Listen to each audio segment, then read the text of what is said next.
projector starts, and so begins this episode of Movie Nights and Matinees, the podcast for people who enjoy movies from when we actually had to go to the movies. I'm your host, Bill Groves, and this is episode 9, Silliness and Sandwiches, in which my guest and I take a look at one of the longest-running movie series in classic Hollywood history. Of course, I'm speaking of... Blondie!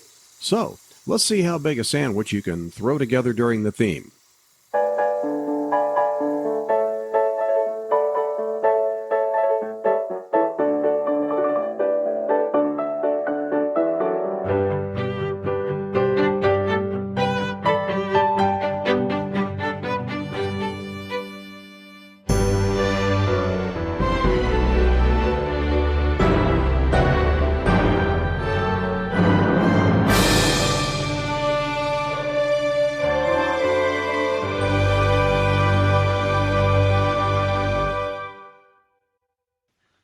What is it? Why, it's my vacation hat, silly.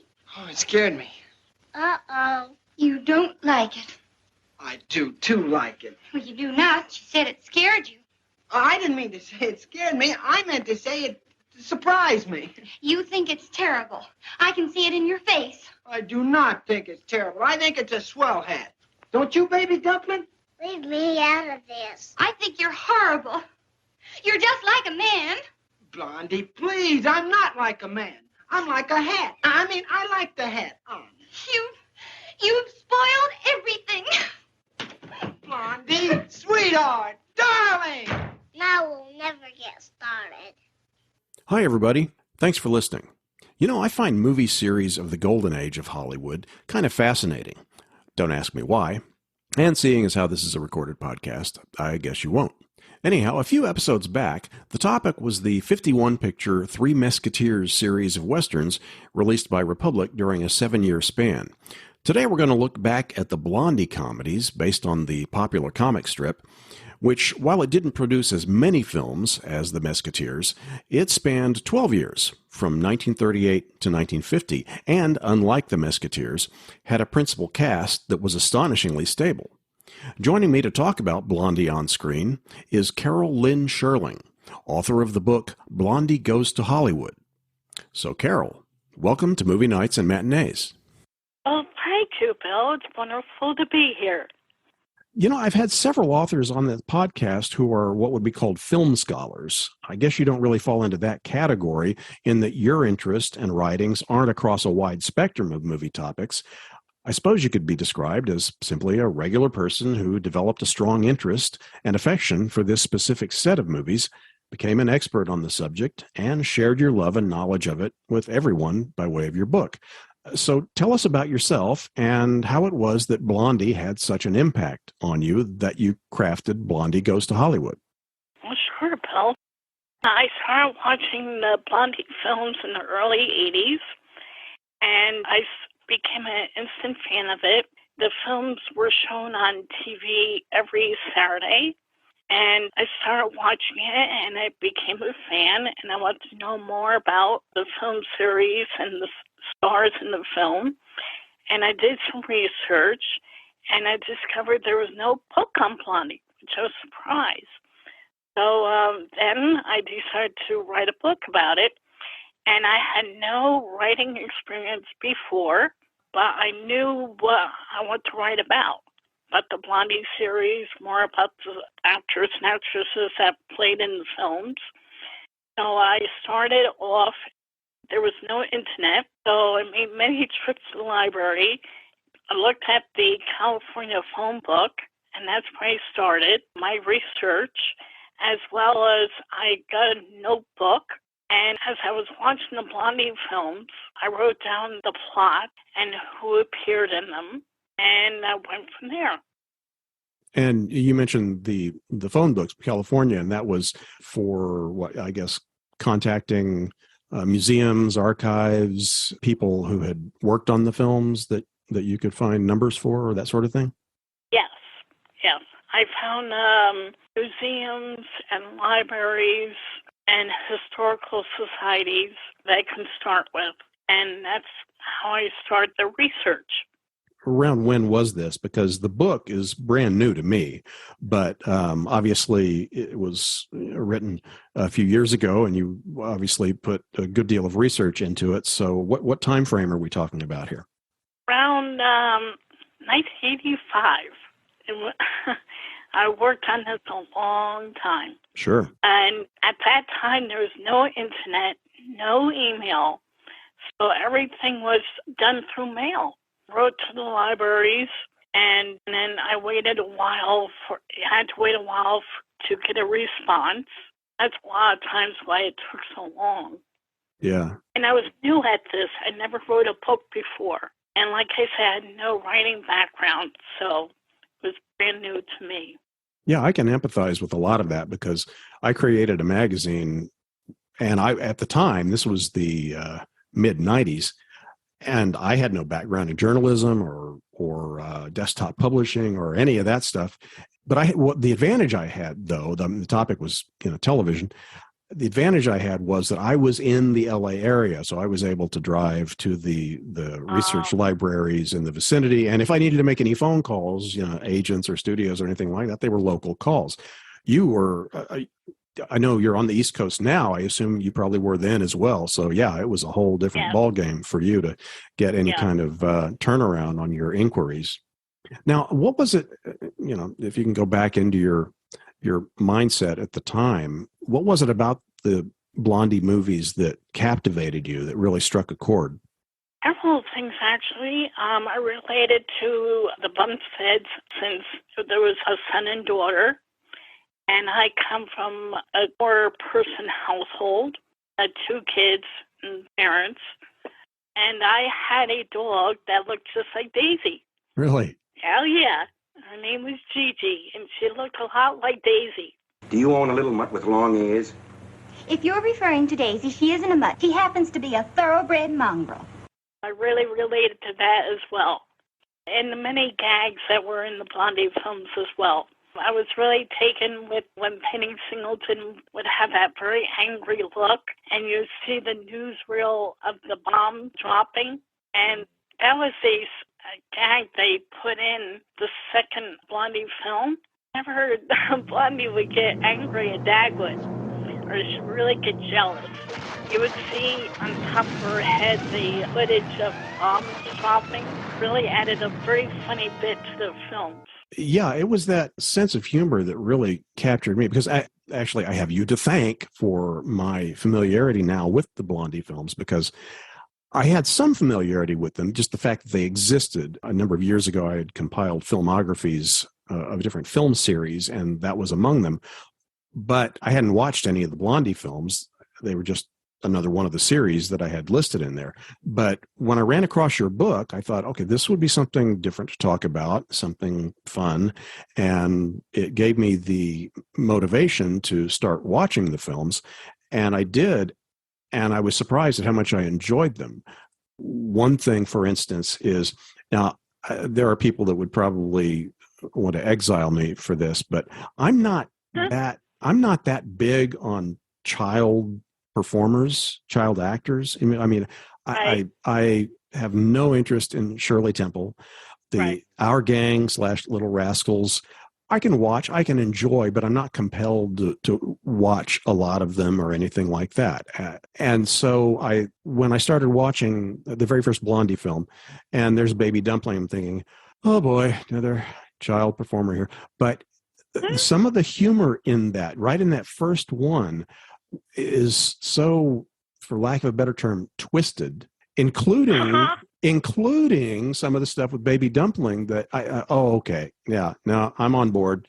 And as the series goes on, he and his pal Alvin Fuddle, the neighbor kid, they have some of the best lines in the movies. They're a good mommy and daddy, but sometimes it's mighty hard to live with them. Good morning, Alvin. Morning. How'd the argument come out last night? What argument? The one you and Mr. Bumstead were having that kept us awake. Try that line again, Alexander. Mother, what's that on the road ahead? Mother, what's that on the road ahead? So I really get a kick out of them. unlike other child characters that I've tended to see in the movies. And you mentioned the bit about her giving the fiery stare when she's angry, and then the superimposing the battle stock footage, over her head or her face and everything. That's just one of several things that repeat throughout the series. The most obvious being the Dagwood running into the mailman and wiping him out every day as he rushes out the door. You guys that work for the government are always squawking about something. I tell you, it's a fact. You can't come up this walk without him hitting you. Why, when he comes out of...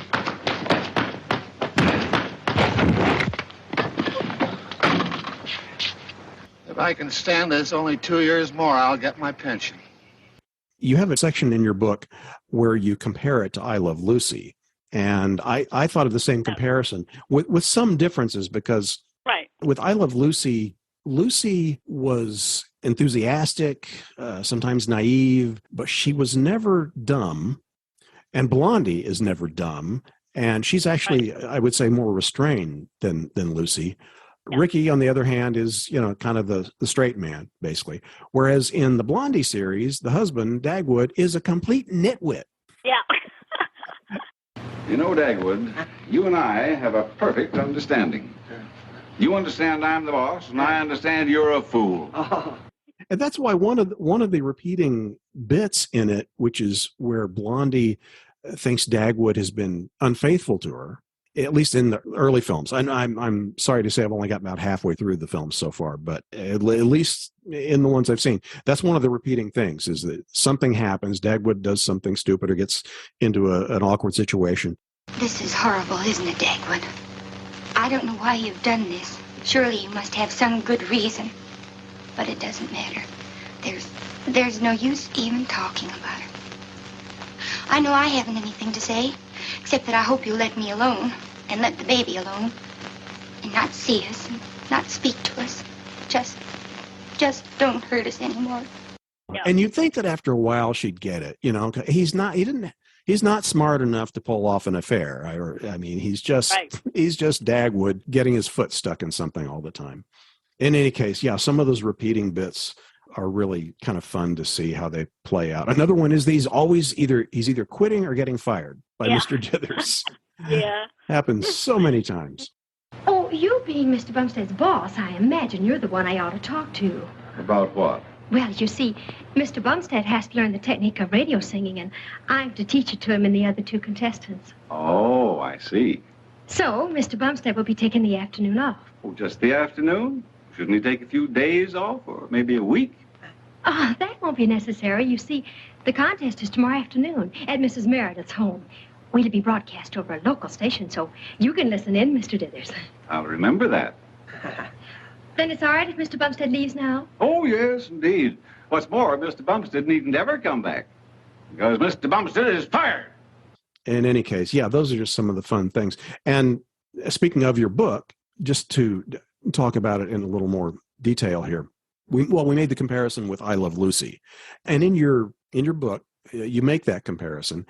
And it does really come across as a kind of a sitcom. They're feature films. They're a little, they're at that length where they're a little over an hour, generally speaking, but still, pretty small bites. And so it's easy to watch multiples. But it does feel kind of like a TV series. And in fact, in the syndication, under King Features, and sometimes if you're finding these online and you're streaming them, you'll see the King Features logo ahead of it. And they packaged it like a series. They did a standardized opening credit sequence and the pre-credit sequence of the mailman getting clobbered. And then there's a theme song. Right. Yeah. And so your book is very reminiscent of books on TV series that are essentially just very full episode guides, where you have, in the beginning, you've got chapters talking about the background, what led up to the production and so forth, what went into it. And then you have sections for each of the films. You've got the credits listed, a very detailed synopsis. So spoilers, so you don't necessarily want to read a chapter before you see the film, and then a little bit of information about the film at the end of it. of each one. And then added to that are some things at the end. You cover Blondie on radio, the radio series that was done, a couple of TV series that were done, a section on all the notable guest performers that were in it, things like that. So it's really fun to flip through and get a good overview of the series. Thank you. Oh, and I mentioned early on, and this is one of the amazing things, is that over the 12 years of the series, the principal cast was pretty rock solid. I mean, as part of the consistency, you saw those kids grow up, literally, on screen. Yeah, they did. Yeah, first Baby Dumpling, who later, actually, it's ironic because the film in which it happens, Blondie's Blessed Event, there's a lot of additions to the household in that. Daisy has 5 puppies, and Blondie has her second child, Cookie. And in that one, and as a viewer, this is what I'm thinking while I'm watching these in sequence. I'm thinking, okay, the kid's a little big to still be called Baby Dumpling. Right. And he apparently reaches that point himself in that film, Blondie's Blessed Event. Just a minute. I've been meaning to bring this up for a long time. What? That Baby Dumpling stuff is out. From now on, my name is Alexander. Oh, but I like Baby Dumpling. I like chocolate ice cream soda, too, but I don't get it all the time. Okay. Alexander it is, from there on out. And then Cookie, as it happens, his new baby sister, she gets her name from a motorcycle cop. Yeah, she does. They were bringing Cookie home from the hospital, and they were being driven by the cab driver who was driving too slow. And the cop, played by Tom Kennedy, pulls him over. Officer, could you lower your voice? Of course I could lower my voice. But why should I? You'll wake the baby. The what? Shh, she's asleep. Say, that sure is a cute little cookie. He yours too? Yeah, but they've had me for years. Well, don't you let little Cookie put your nose out of joint. Now get going. Drive slow, understand? And don't let me catch you bouncing a baby around the way you were. Now slow. That's how she's named. And fellow Marx Brothers fans will recognize Tom Kennedy as the put upon second mate, or no, I guess he was the first mate in the Marx Brothers film Monkey Business. Yes, that was a great film. Yeah, that's one of my favorites.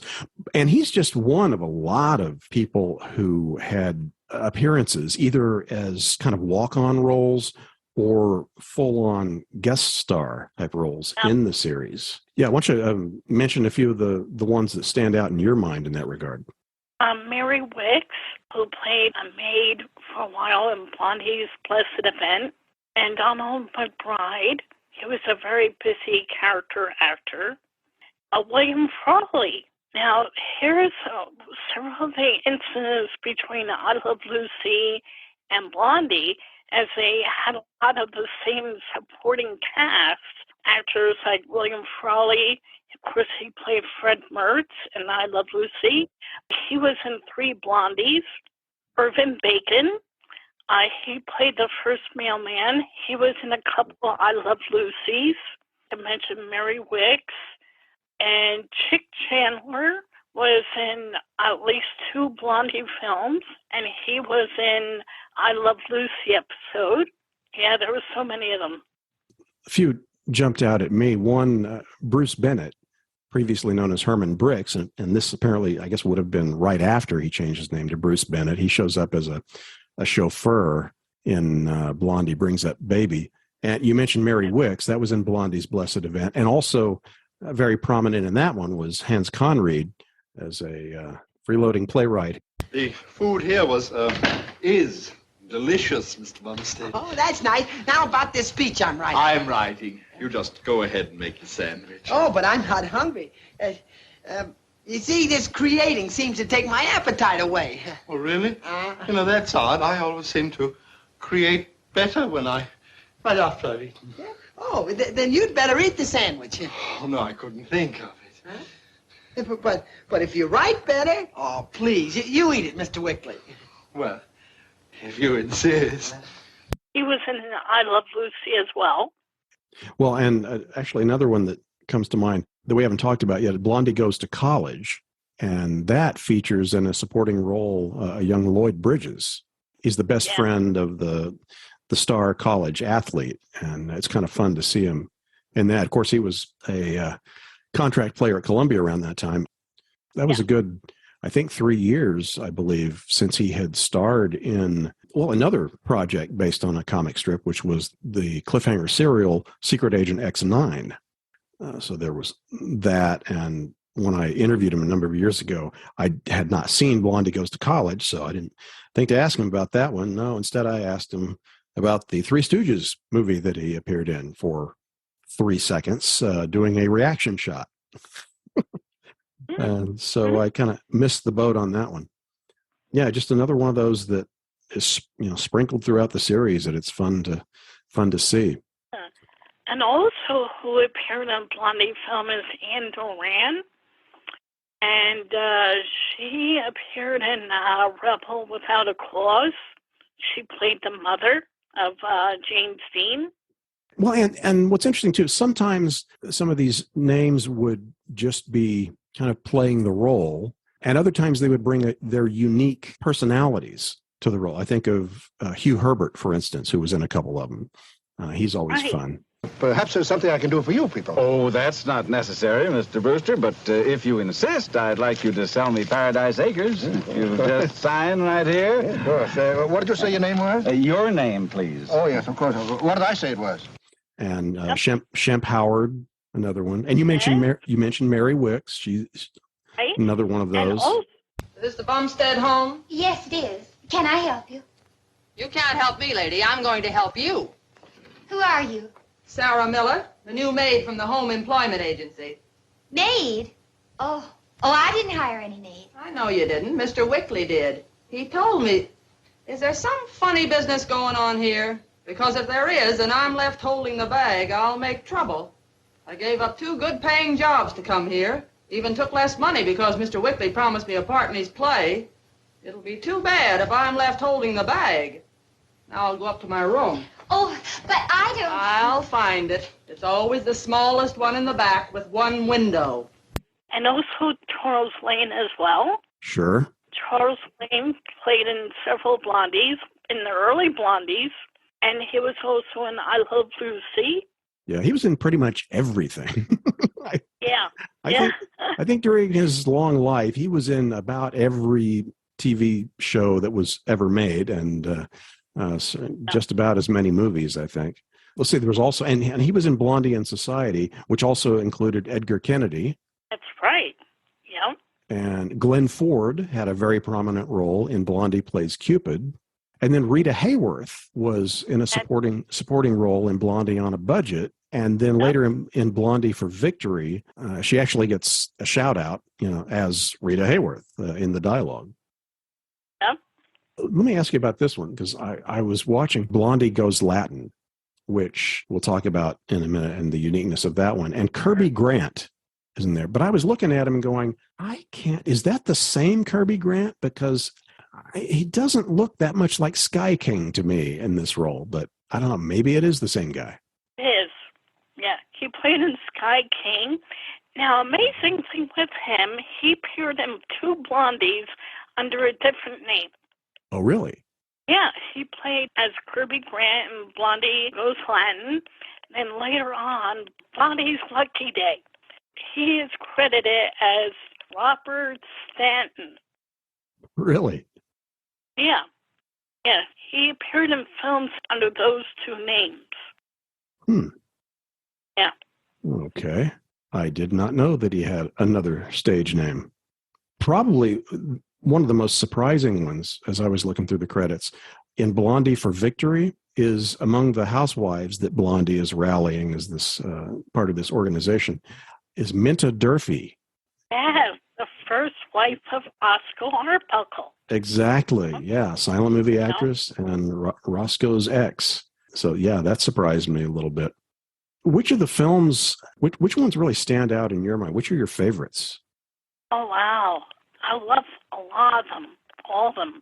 I know the first one I ever watched was Blondie Has Servant Trouble. That's the very first one I saw. So I have some really sentimental feelings about that film. And I love Blondie Goes Latin and Blondie Knows Best, Blondie's Big Moment, and Blondie Meets the Boss. And Blondie Meets the Boss, Gene Ennis was a singer and a band leader, and he was known for a hit record, Date an Angel, for the Jimmy Rutherford Band Orchestra. I'm not familiar with him. Yeah. Yeah, Blondie Goes Latin, I think, is one of my favorites for a couple of reasons. And it's also interesting because there was a credit in the opening it took me completely by surprise. A story credit for Quinn Martin. I mean, you think of that voice, a Quinn Martin production. And, The Fugitive, The FBI, The Invaders, Cannon, Barnaby Jones. And here he is, I guess, beginnings of his career, Blondie Goes Latin. Right. Some of the things I liked about that one, really just from the opening, it has, and this is another thing just in general that's sprinkled throughout that I really appreciate about these films, is that sometimes the humor is very subtle. How'd you do? Just a minute. Have you an invitation? No, I haven't. Well, I'm sorry. No one is allowed in without an invitation. Oh, please let me in. You see, my husband's one of the contestants. And naturally, you want to hear him sing badly. Oh, you've heard him? Well, I mean, it runs the gamut because Blondie Goes Latin, it's got some absolute two-reeler style slapstick gags, especially early on. I mean, there's one involving the mailman and shaving cream, and I won't spoil it for anyone, but it's very clever and unexpected and a little bit surreal, but it's very funny. But prior to that, there was one of these things it's like a throwaway. It's very subtle, but it made me and Debbie, when she saw it, laugh out loud. And they're getting ready to go on their trip, and Alvin first of all reads them a poem about them traveling. I love that poem. Yeah. Whenever the Bumsteads take a trip, I hold my breath and wait, because they hardly ever get beyond the Bumstead gate. And he follows it up with, Adios, senor, senora. Hasta mañana, baby dumpling. Mommy, what does mañana mean? I don't know now, but I'll look it up tomorrow. Yeah. Yeah, I love that. Yeah, that kind of thing. I also think of, and although it's still kind of at that end of the spectrum in terms of the types of humor used in the series, maybe not as subtle as the manana joke, but I'm reminded of in Blondie Goes to College, the English professor speaking gibberish. For instance, I take the word worm and use it in a sentence when I say, I'm going out to see the worm of the plate to sell a device, and I can't go through the night of me to sell a paint device. I take the adjective and put it in front of the preposition, not only to make the word sincere more to without, or having myself broken down and raised to speak in the diction of today's men of force of the count. You can't just go along and say sincere with the rates when using the worm as a plate, and the hope, step in the place with the creed is a case. And there you are. And going back to Blondie Goes Latin, another thing about that one that's interesting is that's the first one in which Penny Singleton sings. Yes, she had a beautiful voice. And I didn't know that. I didn't know, I guess maybe if I had paid more attention to some of the background in your book, it might have stayed with me, but I didn't realize that. And I was listening to it and thinking it's been dubbed, which it would have been just from a technical standpoint, the vocals laid on separately from the film. But I thought it was someone else dubbing her voice. I didn't know that was her voice. And I'm thinking, wow, sounds a lot like Jane Powell. No, that was her. But yeah, the unique thing about that film is it's actually a musical. Yeah. Which is unusual for the series. I mean, as a musical, it's not that strong in terms of the musical numbers, but it's a fun variation of the usual formula. And you do get to see Penny Singleton show off some additional talents. And from that point, she started singing more in some of the later films, too. That was kind of the introduction of that, I guess. Oh, and I mentioned the sometimes slapstick type of humor. Blondie for Victory has a moment that I got a kick out of, which is where Dagwood and Mr. Dithers are trying to rush out of the office, and they get into this Laurel and Hardy style routine of switching their hats by accident. And the series is very creative, too. In It's a Great Life, there's a sequence where Blondie and Dagwood are laying in their respective twin beds, dreaming about this horse, Reggie, who is central to the plot. And there's this effect scene of them dreaming. You see an image over each of them of what they're dreaming, and the dreams eventually interact with each other. Yeah. Look at big now. Wait a minute. Oh, no. Oh. Dagwood, wake up and go to sleep. What? And I thought that was really clever. Now, you're going to have to help me out on some of the later films, because as I say, I haven't made my way through all of them. Okay. I've gotten as far as It's a Great Life. And before we go down that road, I just want to mention something, because It's a Great Life, and then the one that follows that is Footlight Glamour. Now, these represent, obviously, a change in the titles of the series, and they eventually come back to the ones with Blondie in the title. But it seems like, and this is a complete aside, it's not really directly relevant to this series, but it seems like Columbia got into a phase where they were doing that. I don't know if it was some executive got promoted and decided, okay, we're going to stop naming all these pictures so similarly. You know, the other one that immediately comes to mind is Boston Blackie. Then got to a point where there was one called One Dangerous Night or something like that, instead of, I don't know, I guess Boston Blackie gets a head cold, but things of that nature. And if you look at the different series Columbia was doing around that time, they did that. They went off of the normal naming conventions, and then they came back to them afterwards. But that was where it happened in the Blondie series. But so let's talk about some of the changes that came in the later installments. I don't know why, but there was 1 year, 1944, there was no Blondie films.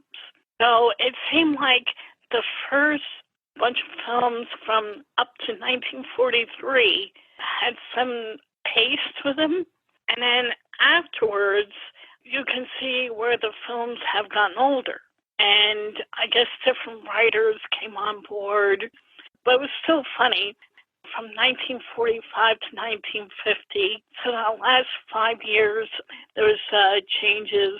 Most notably is in 1947, when Jonathan Hale, who played Mr. Dithers, left the series.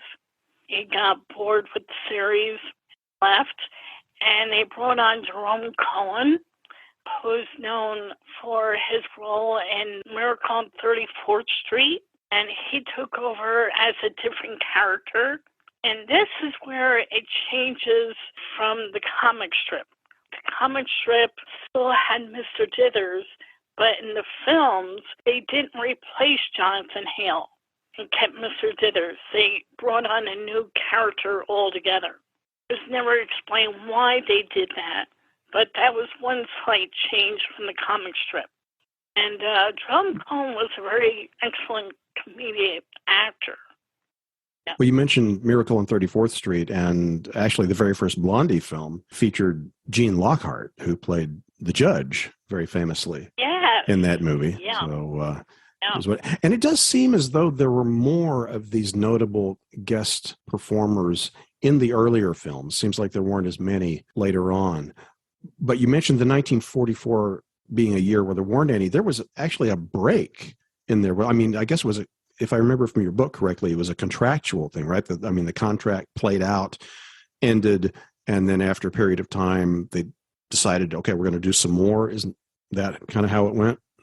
Yeah, I think the studio felt that the series was going stale and decided not to make any more films. But it was still quite popular, and they brought it back in 45. Yeah, that was Leave It to Blondie, I guess, was the first one there. Yeah. And mentioning the comic strip, that's another thing that, and I remember reading the comic strip myself. Well, there were certain things that the movies kind of reminded me of that I'd forgotten, one of which is Dagwood's occasional getting into a fight with someone. Suddenly, I flashed back on those comic strip panels of, the cloud of dust and fists and feet coming out of it and stars and stuff like that. I'd completely forgotten about that element. But, of course, the sandwiches are in there, and there's there's some good humorous bits that tie into that. Alexander, what are you doing? I couldn't sleep, so I thought I'd get up and make myself a sandwich. Imagine that, a Bumstead special. Bumstead's Folly. Look, dear, we all miss Reggie. I certainly never thought I would, but I do. So I know just how you feel, and I'm sorry. But if you think I'm going to let you eat that thing at this time of night, you're mistaken. I'll fix us a nice warm drink. Can I have my sandwich too? Certainly not. That thing's enough to kill a person. Let your father have it. Are there any that I'm forgetting, elements from the comic strip that spring to mind?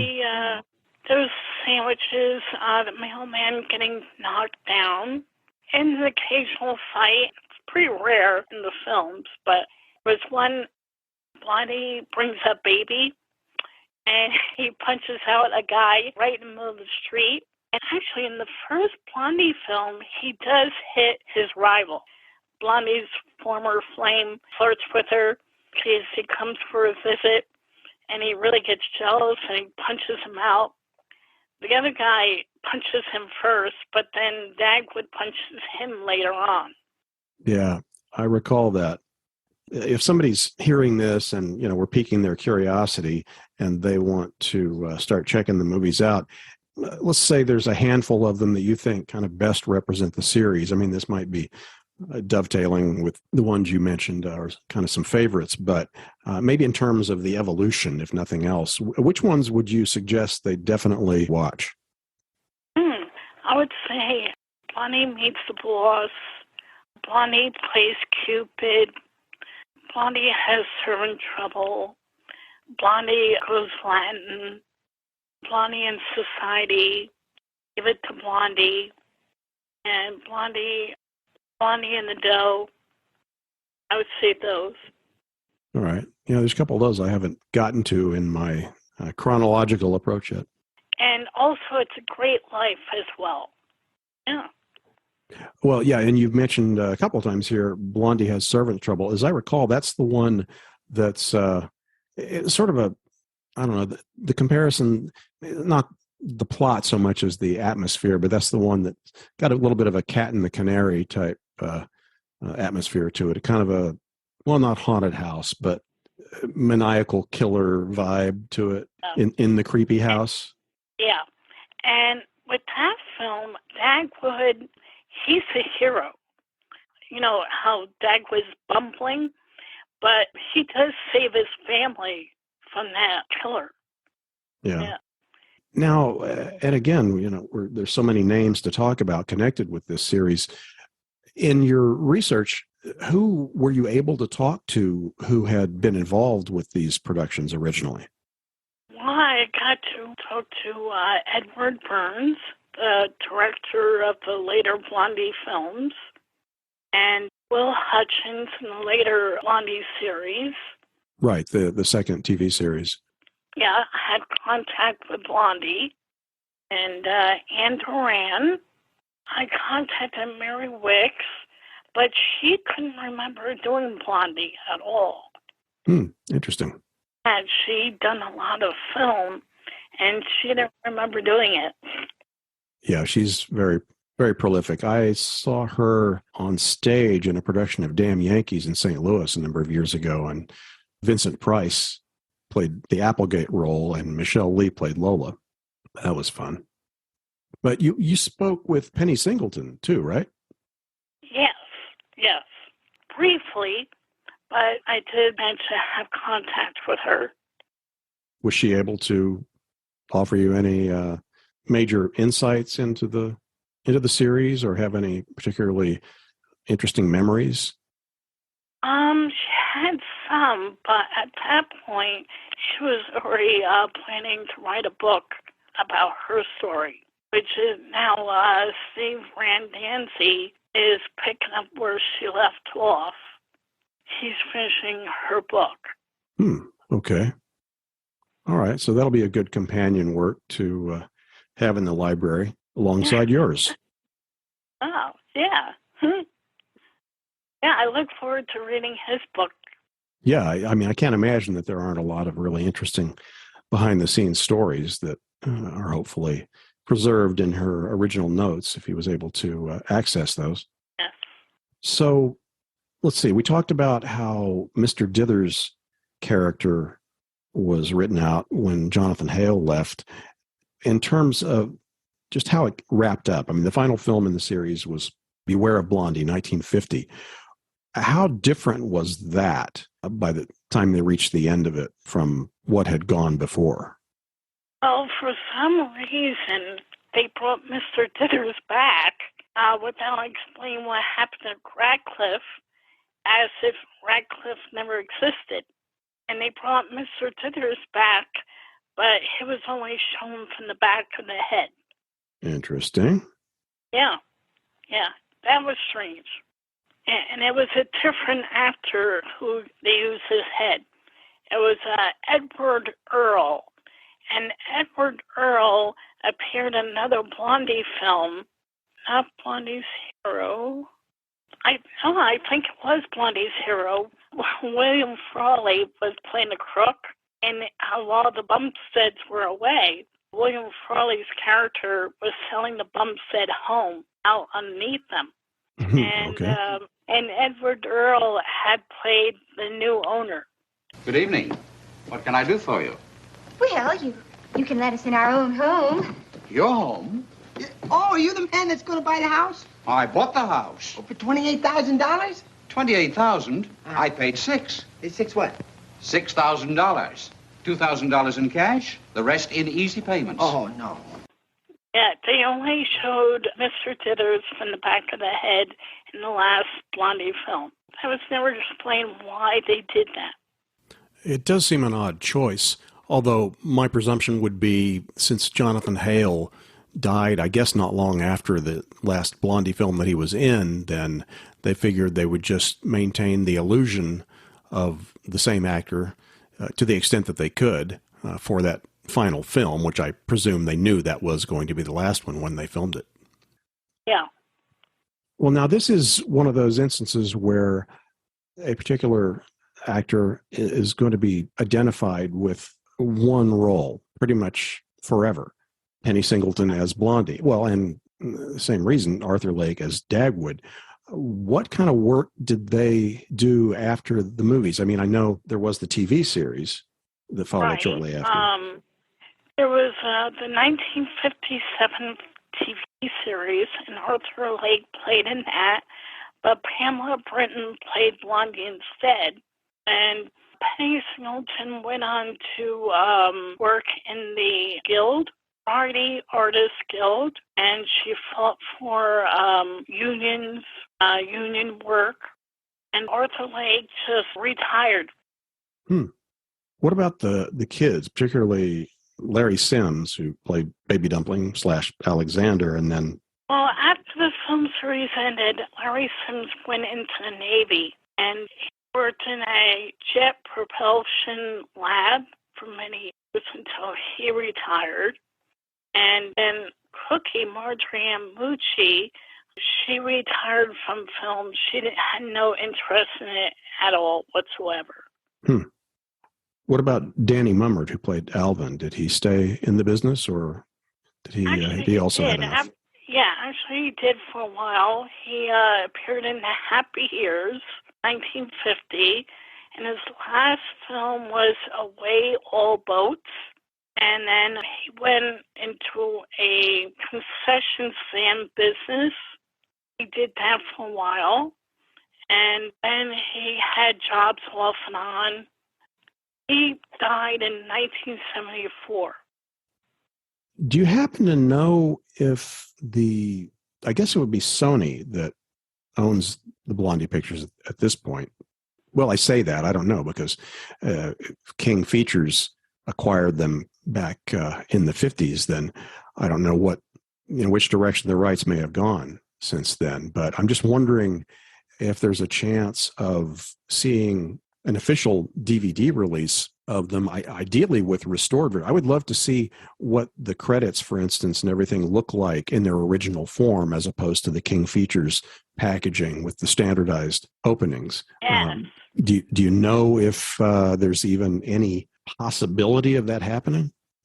Not at this time. I've been trying to check into that myself. Because AMC, this goes back a couple of years, they had a Blondie marathon, and they actually did show the original opening of the films, especially the first 12. And some, they had the cartoon character on the screen, and it would fade into the actor's picture. Yeah, and in some other films, they had the actors and actresses jump through a piece of paper that had cartoon drawings of their characters. Yeah, I've been trying to check into that as well. And there is DVD sets or Amazon.com of the Blondie films on sale, but they don't have the original openings. Okay. That would certainly be something fun to be able to see. Oh, yeah. I gather the TV studio had to get special permission to use the original prints. Yeah, I'm not surprised by that. So as far as the follow-ups, well, I say follow-ups, but the Blondie radio series, now, was that concurrent with the films, or did that follow the end of the film series? No, actually, that ran at the same time. It started a year after the Blondie film started, and it ended the same year the Blondie films did. Okay. Have you listened to any of those? Yes, I have. Yeah. Color me surprised. Mm-hmm. And what are your thoughts on that? Are those comparable fun? Yeah, I enjoyed them very much. I heard one with Arthur Lake and Penny Singleton, and later on, Penny Singleton, I don't know if she left or replaced, but there was other actresses that played Blondie. But I have listened to them, and they're funny. All right. And the 50, you mentioned the 57 TV series with Arthur Lake. How does that compare with the films? The films were much better. I felt they just had better plots. And it was, of course, it was missing Penny Singleton. I think the teaming of Arthur Lake, Pamela Brinton lacked the chemistry that Penny Singleton and Arthur Lake had. Like Penny Singleton and Arthur Lake, they had this chemistry between them. But with Arthur Lake and Pamela Brinton, there was something that was lacking. Although some of the episodes were good, it just wasn't the same as the Blondie films. Well, it's hard to imagine that the chemistry could have been as good, just based on the fact that, I mean, Arthur Lake, Penny Singleton, they'd done 28 pictures together. That's a lot of time to work and finesse and polish the characters and the relationships.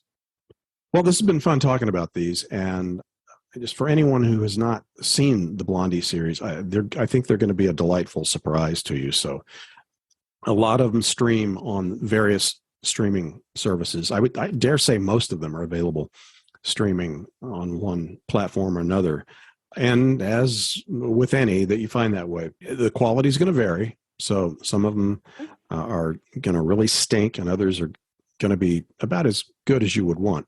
So, but in any case, seek them out, watch them, enjoy them, and hey, let me know what you think on the Movie Nights and Matinees Facebook page or through the comments on the Movie Nights and Matinees website. However you want to get in touch, just, let me know. So now, Carol, I come to the point at the end of every episode where I ask my guest, what is your most memorable movie-going experience? Oh, well, my mother and I went to see Down and Out in Beverly Hills. We took my grandmother with us to see it. And there was one scene, it didn't bother my mother and I at all, but my grandmother was shocked by the one scene. It was the sex scene. And it was up close. It was like you were in the room.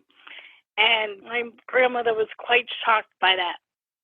Well, I can see where that could happen. When you said it was up close, I thought, you couldn't get good seats, so you were right up front? Or No, we were far back. The screen was really big, so it had the feeling of you were in the room. So it was the director's fault. She wasn't bad or anything, but she was like, whoa. Yeah. All right. Well, I want to thank you again for coming on to talk about your book, Blondie Goes to Hollywood, which is one of many movie-related books published by Bear Manor Media. If you visit the Movie Nights and Matinees website, mentioned just a moment ago, on the bookshelf page, you can find a link for ordering it from Amazon, as well as many other books related to topics discussed on prior episodes. So, Carol, once again, thank you for joining me on Movie Nights and Matinees.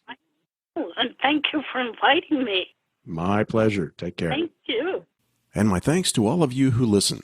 Wherever you listen, please leave a rating and review where possible, and don't forget to check out the screening room page on the Movie Nights and Matinees website, where you'll find links to purchase movies discussed on the podcast. Also, the memorabilia page, where you can pick up some fun Movie Nights and Matinees swag. Well, time to wave goodbye to Blondie and begin the journey to the next episode. I wanted to wish you bon voyage. Now listen, Alvin. This is no time for big words.